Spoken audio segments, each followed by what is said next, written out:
As a game developer, you create exciting worlds, but are players truly connecting with your story? The right audio is essential to connecting with your players, and good or bad game audio may mean the difference between a player continuing or putting down the controller. Silent Media knows game audio. They've seen it all and done it all, and they would love to connect with you about your work in progress. You can book a free game audio strategy session at silentmedia.com/booking. That's SILEN media.com/booking. Big thanks to Silent for sponsoring the show. Good evening, fans. Tim Kitzrow here, the voice of NBA Jam, and you're listening to the Game Dev Breakdown Podcast, brought to you by CodeWritePlay.com. Whoa, boom shakalaka! My mom gave birth in 1985. I was bluer than a Pac-Man ghost, barely alive. In the Cold War, my only blanket was Tetris. I played Rampart with Reagan, rampaged the world for breakfast. The laundromat was my sanctuary, the arcade was my church. I thought I was resting. Hey, how's it going, Todd? Hey, Joshua, how are you? Staying really busy. Yeah, everything's going really good with the game. Got some good updates to kind of talk about on that, and then whatever else you want to get into. So I am rolling, so if you want to jump into it, we can certainly do that. Okay. Like I said, I hope all has been well. Great to be here again. Thanks for having me back. I really appreciate it. Sure. Yeah. It's kind of had a pretty long week, got a lot done, so it's kind of nice to sit back here on Friday and just chat for a bit. Yeah, are you, it sounded like you were just getting ready to come out of alpha when we talked last. Is that all done now? We're really close. So we're just a few days away from a really big release that has a new course. We actually have one of the things that kind of delayed us getting to beta as quickly as maybe we had originally scheduled is we decided to build out this new game mode. So have you ever heard of Top Golf? Sure. So yeah, it's really popular here where we're at, kind of spreading around all over the country. They're popping up, and we kind of wanted to try to do something like that with disc golf. So we actually decided to create a top disc game mode. So it's like an arena, and it's got the lit up baskets and everything. It's really similar to Top Golf, but in that kind of disc golf sport format. We actually just had a guy named Ryan Engel on the show who created the official Topgolf VR game. So we got to talk to him not too long ago. I'm actually a really big fan of Topgolf. We live right up the street actually from Chesterfield's location. And I think I even commented on this on your Twitter account. When I saw this, I thought that was the smartest idea. I can't wait to try that. Oh, awesome. Yeah, thanks. We just figured, one, just add more variety to the game, but also to hopefully, as the game grows, maybe help bring in more people that aren't necessarily familiar with disc golf as a sport, but they know Top Golf. It's something you don't really have to know all the different throw types, a lot of the different nuances of disc golf. You can just kind of pick it up, and it's kind of more of an arcade format. It just gives you a disc, and you just click away and try to get it in there. And you don't have to be as accurate, so you just kind of got those targets on the ground, kind of around the basket. So if you even get in one of those, you're getting some points. So you don't have to really be that excellent or accurate to have fun with it. I kind of wish there was a real version of that, don't you? Like, I don't know exactly how you'd make it work or how you would dispense the discs, return the discs. There's no good way to do it, but it would just be amazing if you could really go to a place like that, throw discs. Well, we can hope that the sport gets big enough that someone decides to. I'll definitely be one of the first to try it out. So I'm sure it can be done somehow. If somebody's got the will. I guess there's a way. Are you still planning to do VR for? I should say the name of the game, which is Ultimate Disc Golf. Is that still on the roadmap? Yeah, I actually got a really cool update. So we actually got our Oculus Quest 2 just about a week and a half ago. Got delivered. So we're kind of ramping up, getting set up for development, and we've done some initial tests. But yeah, that's a full go now that we have something to officially do the development with. I was going to ask you if you had upgraded to a Quest 2 yet. I have not yet, and I'm wondering how you like it. It's been great so far. The one thing I will say is I'm still using what is not technically an Oculus Link official cable. So mine registers as a USB 2. So I really don't have the data transfer that we need, but we're going to be getting that soon. But overall, the experience has been really great. It's really comfortable. In terms of development on the Unreal Engine side, the plugin that they have already set up for Oculus, tracking is really accurate. It's responsive. I really like it so far. I wondered about that too, because as a Unity guy, I think the Quest integration has been consistently great. Like I'm not a super technical VR developer, but I had no problem getting set up, getting tracking working, figuring out what needs to be in the scene and how the camera controls need to work. It really sounds like no matter who you are or what your tool set is, it seems like Quest development is really pretty approachable. Yeah. The only thing I would say is we haven't done too much to get set up as like an Oculus developer yet, so I don't know how that process will go. But from pure development, I've been really happy with the process. So hopefully, getting set up as a developer will be just as easy. Yeah, all I know about that is to start. I mean, I think you have to kind of at least fill out their initial form to download the SDK or whatever. And then the only other thing I know about it is that early approval is very important. So don't sleep on that, I guess. Yeah, gotcha. I did read yesterday, once you get set up as a developer, that you can sideload, so you can essentially not have to use the link even if you're in development. So I was glad to see that. Well, that's encouraging. I guess I don't know how it works in terms of different headsets. I mean, do you want to primarily target Quest as the VR supported headset, or do you want to be on a variety of devices? I would like to be on a variety of devices, even as far as, once we get the console supporting the PSVR. Now, I don't know what they're planning on doing the PlayStation 5 in terms of VR support, but one thing I can say is that developing on Unreal Engine is that, you have the Oculus plugin, but they do also have other plugins. So they actually they kind of take it to a higher level. So you can actually do some general VR things without necessarily targeting specifically Oculus or PSVR or HTC Vive or anything like that. The only thing that you have to kind of do specifically is the different inputs. You have to do input mapping for each that you want to support. But a lot of the code can kind of be reused for each one. That makes sense. I've kind of wondered about the PSVR thing too, because it sounds like it sounds like they've kind of moved it away from the top of their priority list. I'm not a PS guy in the first place, but look at the Xbox side, they've done nothing. So I have to give them credit there, but I would love to see them sort of bring that back strong on PS5. Like, why not, Oh yeah, I would definitely agree. I think that there's a market for it, especially looking at the success of the Quest 2. I know it took us forever to get ours. We kind of got in a little late, just timing-wise on the budget. But when we went to go get one around Christmas time, it was about a month-long wait to get any. Yeah. Speaking of Unreal, I assume you know more about this than I do, but have you seen the new human generator thing that they're doing for use with Unreal? Yeah, I was definitely hoping to get a chance to talk about that a little bit. I was hoping we could too, so tell me your thoughts.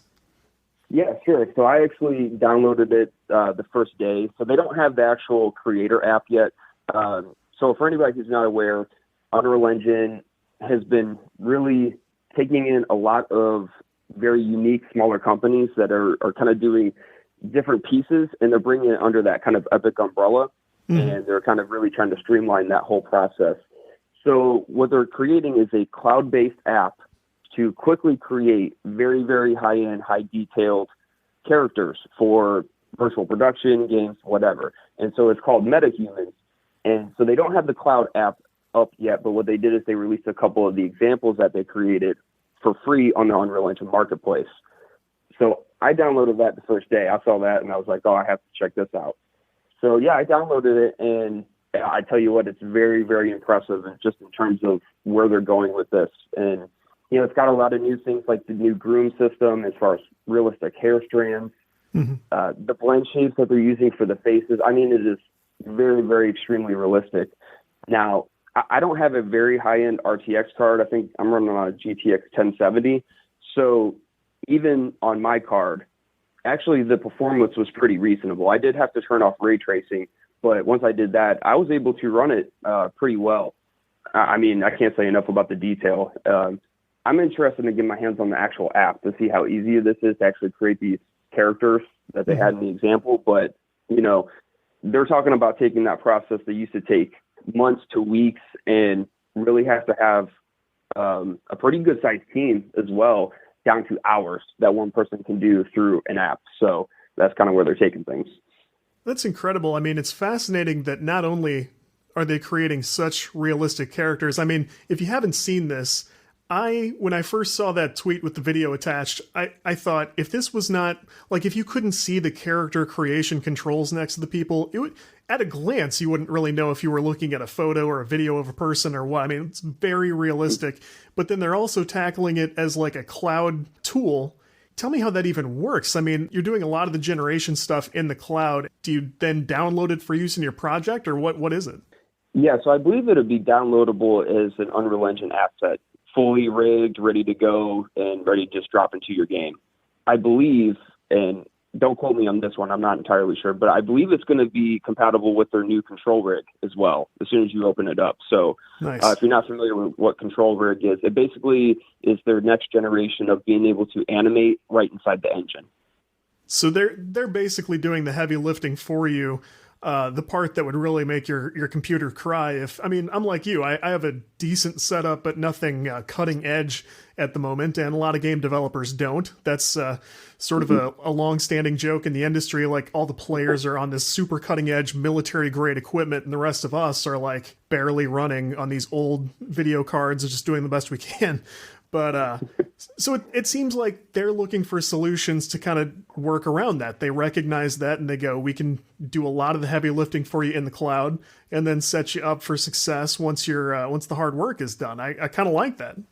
Yeah, I do too. And I think just like some of the other things that they brought under the Epic umbrella there is, I'm pretty sure it'll be completely free as long as you're using it with Unreal Engine. And that's where I just have to be left in the jealous dust, because I'll be stuck with, I don't know, Make Human. It's probably the closest comparable thing. Unity hasn't really tackled that as far as I know. You can download different characters from the asset store, stuff like that. I don't think we have a go-to, somebody can correct me if I'm wrong, I don't think we have a go-to generator for that just yet. And, you know, the ones that are out there that are kind of more general and will work with multiple platforms, they're pretty pricey for the quality ones. So I think there's a gap that they can fill there that I think it's going to be a huge hit if it works out. Like you said, this is the kind of work that it's like drawing on paper or anything else. I mean, once you want to tackle humans, you should probably just start with simpler stuff, rooms and interiors and tables and things. It's a lot easier mastering that than tackling the human body and making it real or making it fit with the style you're working in. Like, that's always, no matter what sort of technology you're using, that's really tough. Yeah, 100% agree. You know, that's something I'm still working on daily, getting better at. And in fact, this kind of ties in with something I wanted to mention also, because I don't think it came up last time, and I'm not sure why, but I realized sometime after we talked, the first time I ever heard of this game, Ultimate Disc Golf, was actually when it was profiled on the UDisc blog, and that was almost a year ago now, right? That's correct, yeah. It's been a little bit now. But yeah, that's cool you caught that. That had to help, right? I mean, that had to be a big deal. Yeah, that was a huge bump. And I really, shout out to UDisc for actually reaching out to us for that little spot there. It was great to talk to them. And it was right at the time we were just kind of going public with the early access and everything. So that really helped us get an initial bump. You know, we're not spending a ton of marketing even still because we're an alpha. So every little bit of exposure that's kind of in that industry, that's a huge plus. And I mean, again, for the average user who might not be a giant disc golf person, UDisc, they do a couple of things. They run a cool website with like news about the game and the sport and everything. And then they have a fantastic app for when you're actually out on the course, which uses your location, maintains your scorecards. You can do little challenges on it. So that's kind of the go-to way to be connected with the sport, which is... I would be super proud if I was working on a disc golf game and UDisc wanted to talk. So I'm sure you were as well. Yeah, I can't say enough about so many people in the disc golf community and how they've kind of, really been open to supporting our game. You know, we're not really a proven studio. We're not connected to any big disc golf manufacturer. And so, nobody really had too much of a reason to give us a chance. But, all over the community, we've had people reach out to us giving us words of support, seeing how they can help, how they can spread the word. So I can't thank everybody out there enough for that. That's really what's helped us get to where we're at now. Let's take a quick break to thank our sponsor, AppFigures. AppFigures is all about helping game makers get more downloads and revenue. You know AppFigures for analytics and App Store optimization. Now AppFigures can help you track competitors, from downloads and earnings to their audience demographics and even which SDKs they use. Their competitor intelligence gives great context. Say a competitor adds a new feature or was mentioned in the news. With AppFigures, you can see if that brought in more downloads. Have a new app or game idea? AppFigures will show you how big the market is and how much you could earn. Whether you're growing your app or building a new one, AppFigures can help you reduce risk and get more downloads without a huge budget or a data science degree. It's affordable and simple. AppFigures provides guides and tutorials to take you step by step through gaining more visibility with ASO and increasing your revenue by learning from your competitors. Head to appfigures.com/on/GameDevBreakdown to try AppFigures for free. If you like it, use our special code GDB3030 to get 30% off for 3 months. Again, that's GDB3030 to get 30% off for 3 months. Big thank you to AppFigures for sponsoring the show. Yeah, it's really awesome, and I think that the other game that was profiled in that blog entry, and you can correct me if I'm wrong, I seem to recall it was the one where it was another Unreal game, and they were actually using assets from like a fantasy setting, which sort of introduced a funny element just because those assets were available, and like a lot of the voice clips were like very medieval sounding, which was kind of funny, isn't that right? Yeah, that's correct. Shout out to the developer of that game. I believe it's called Perfect Round. He's pretty much an indie, one-man shop building that game. And so, I definitely understand taking that approach, using what's available to build something. He's a guy that is a big fan of the sport, just like we are. So, he's kind of taken a different direction than us. It's kind of more of that traditional throw, and then in like most golf games, you automatically teleport to the next throw. Yeah. So his gameplay loop, if you look at his game, he was able to close that a lot quicker than ours. Sure. So we're trying to do a lot of different things, but I think there's room for lots of different takes on it, I guess. Oh, totally. And I bring that up to actually give credit to him because I mentioned on the podcast a lot, like when you're in that prototyping phase or the early building phase, you do anything you can to get to the next step, because the very most important thing you can do is, like you said, close that gameplay loop, get something that you can iterate on. And if you spend too much time on one thing, there's a fantastic chance you're going to give up on it. And that's just the nature of the thing. It's not anything anyone does wrong. It's just you have to move quick, anything for the asset, anything for the feature, and keep going. So, I mean, kudos, Yeah, definitely. Luckily for us, I've been able to kind of finish each chunk at a time and not get too kind of spread out and keep my focus. And luckily, even though we kind of have something pretty ambitious, it's moving forward piece by piece. Yeah, every time I see a new clip or a new screenshot, you've got something new, great to look at. It's great to see games in progress like this with this level of like at least visual polish. I haven't gotten to play yet, but if the gameplay matches the look of the game, I think it's going to be really great. So, what's something else that obviously you don't need to give away anything too top secret or anything, but what's some feedback you're working on from the early alpha stuff, or any sort of focus that might have changed since we last spoke?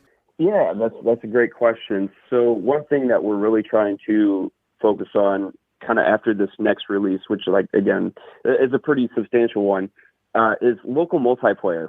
So, nice. We're working towards online multiplayer. We want to have dedicated servers and everything like that. But in order to kind of take the next step and really let people play the game together, we're going to go ahead and do some offline local multiplayer split screen, which we think, with the top disc will be a great way for somebody that's a disc golfer. They like the game. They will introduce somebody else.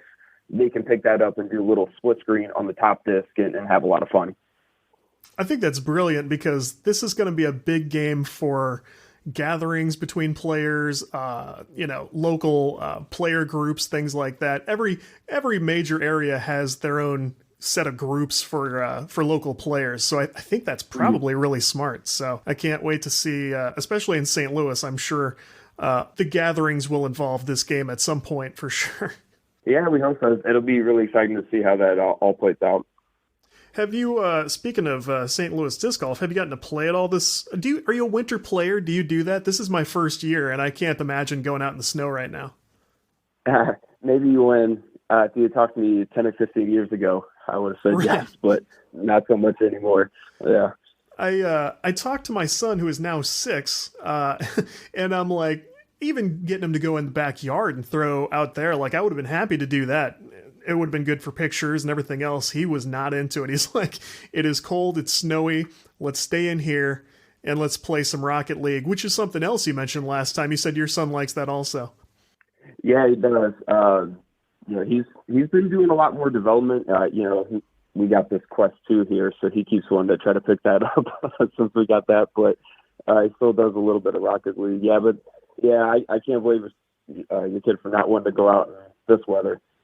Well, right, and we've reached the critical temperature where, of course, I wouldn't really push that issue anyway. I'd say anything over at 40 or above, we're out there, we're having a blast. I'm looking at my watch; it says 12 right now, so and it looks like the low today was 7. There's cold, and then there's nope. Right. And I'm looking at the St. Louis Disc Golf Club page on Facebook, and they're talking about who's throwing today, where are we meeting up, and I'm thinking, I'd be afraid I wouldn't make it back to the car. That all here is where caves at, right? That's hardcore. It's right. It's a level of dedication that maybe that's why I'm not better than I am, and maybe that's okay. So, yeah, I can accept that too. Yeah. What's your son like on the Quest? Because my son is just starting to get aware of the potential of this thing, and I don't know what to show him right now. So he's been playing a lot of Blade and Sorcery, and I think was it the Walking Dead Saints and Sinners was another one that he kind of ranked pretty high. Yeah, so he's playing some of the newer ones that use things that are using the upper body inverse kinematics and things like that, which I think is really cool. I don't know if he's kind of seen any games that are kind of starting to do that. Yeah.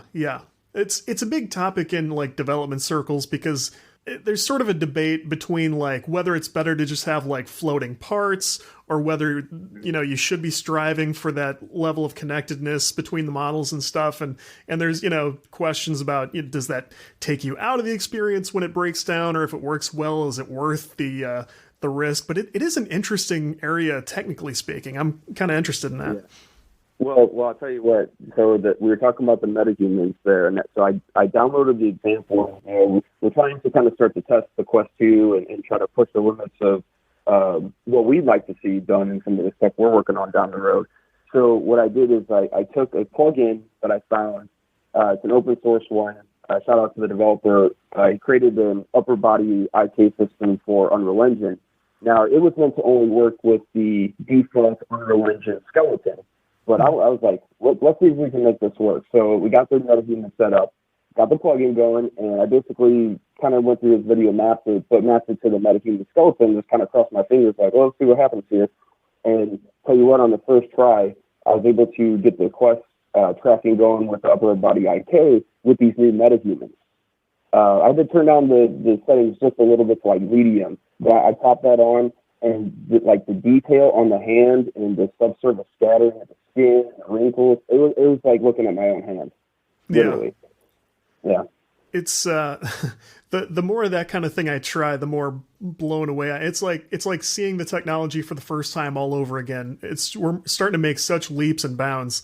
And really, to me, it seems like the better we get at marrying what the game engines can already do with the sort of simplified apps that a lot of these headsets run. I mean, once you're actually seeing it like you're in the experience, I know I sound like a 75-year-old man talking about this, but it's really incredible. I can't believe what they're doing with this stuff.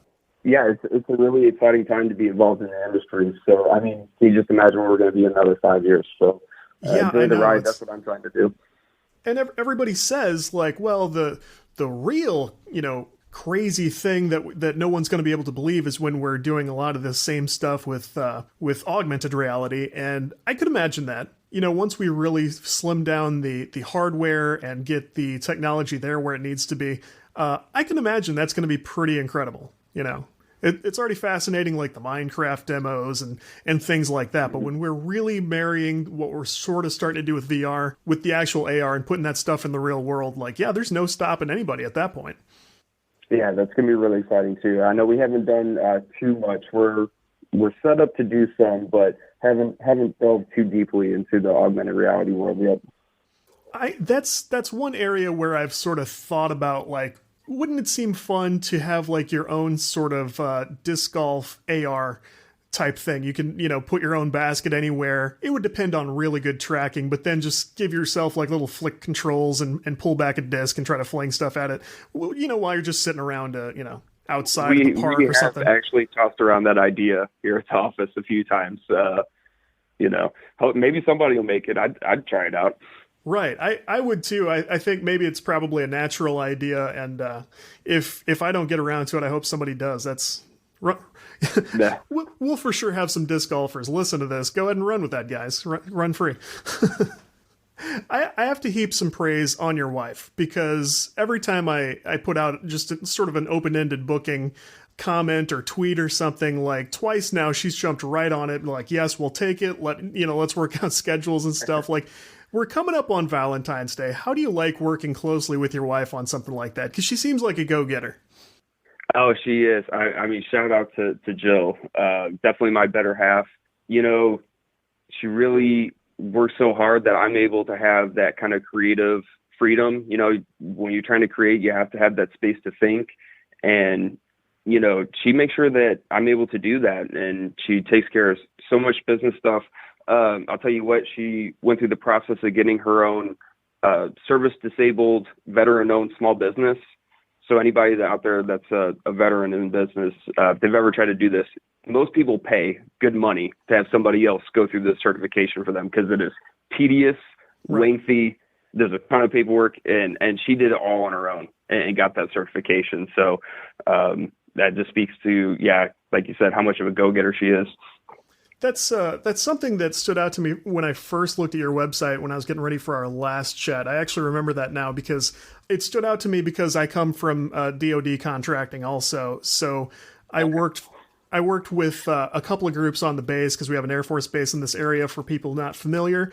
But basically, the guy and his wife, they were both former veterans. Had moved on to contracting. That's very common in this area. And she had gone through a similar process so that she could own a business and, cater to veterans moving into contracting. And I was continuously blown away by even the small bits and pieces I heard about the processes that y'all go through. It was just intense. And like, I'd even been to their home office one time, and, that it was decorated with like motivational sayings and things, and I thought, like, psychologically this is taking such a terrible toll on these people, because I could tell how difficult the business side of this is. I have tons of respect for that.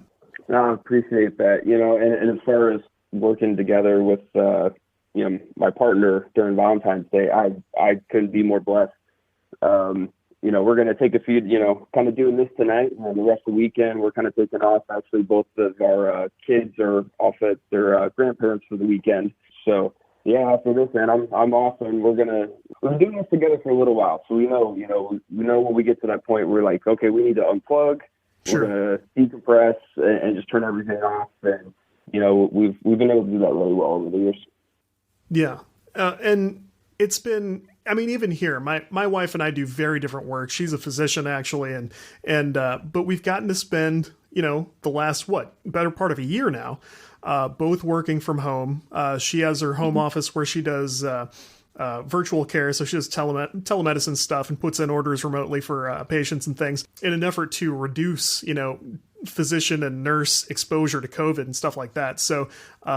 Really awesome work that her and her team get to do, but seeing it up close, like it's incredible. And it really, like you said, it's a great blessing to sort of work closely together as a family. It's just really, really fantastic. So shout out to the partners in our lives. And I appreciate your guys' work as a frontline worker there. against this COVID stuff. So my mom is also a nurse and has been out there. They didn't put her back at home. She was actually out there for most of it. But shout out to all the healthcare workers during this, for sure.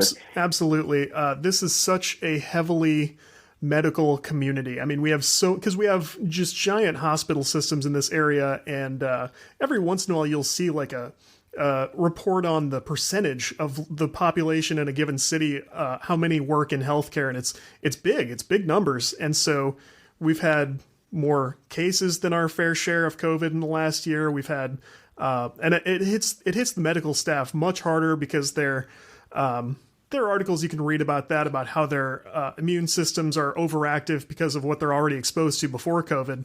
And so when they're fighting COVID, they have those really intense reactions. And unfortunately, it's a much higher hospitalization rate and the outcomes are worse. So this is an area where we take that really seriously, and we really appreciate the people who do that work. So very, very true. But anyway, moving on, I mean, has the end of the alpha process, I mean, does the end of the roadmap look any different? I mean, do you think the release date has changed? How are things looking?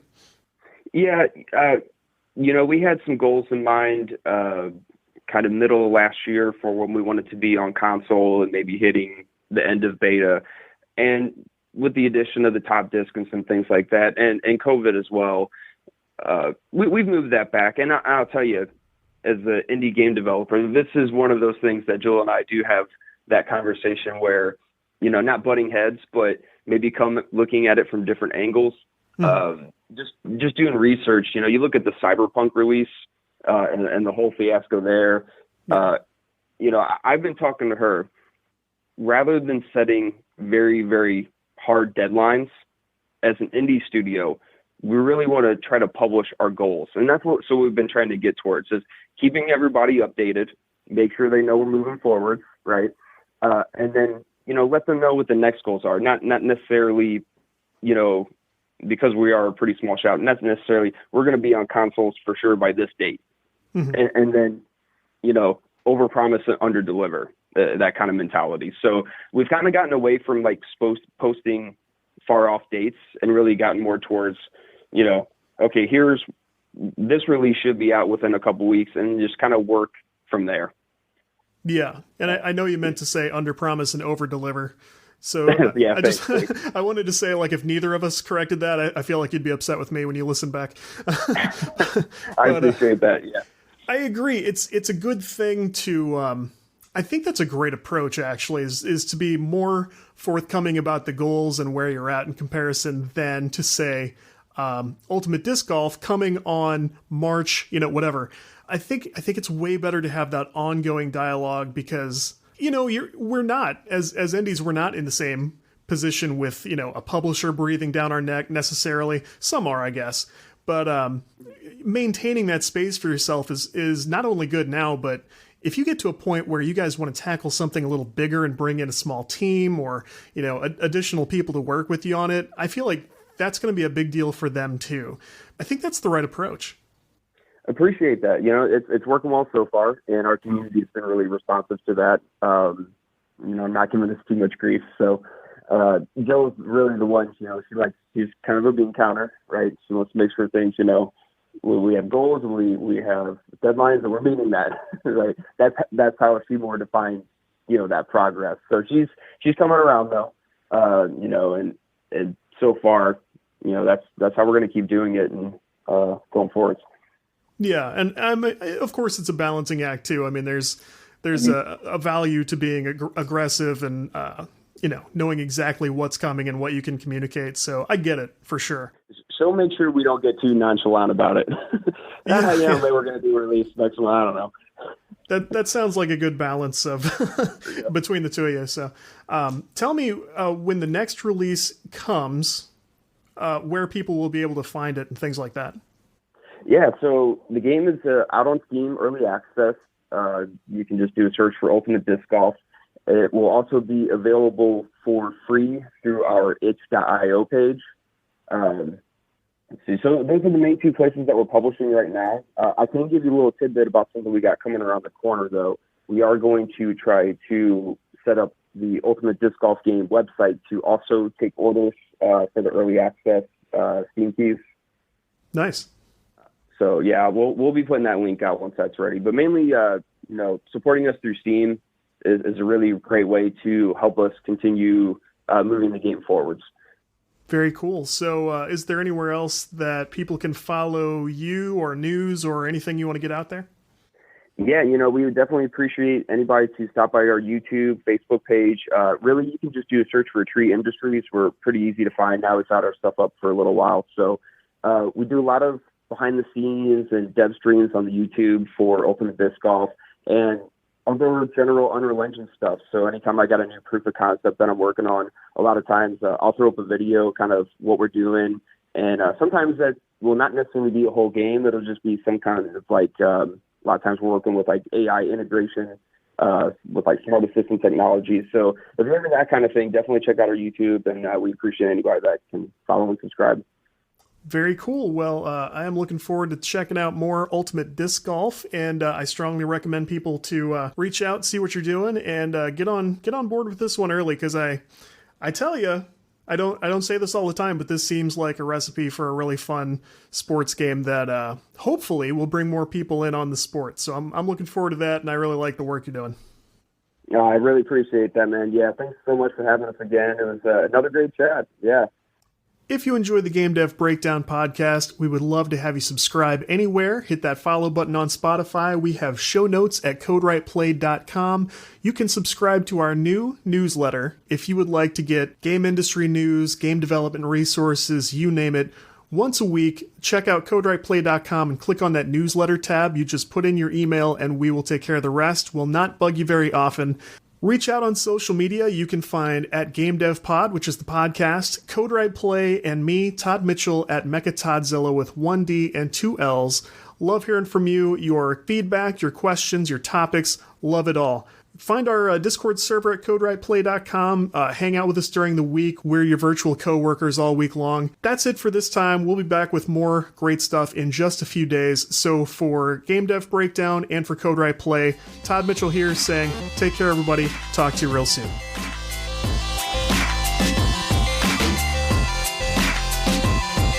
Congratulations on your Game Dev Breakdown, whatever that is. Sounds idiotic to me.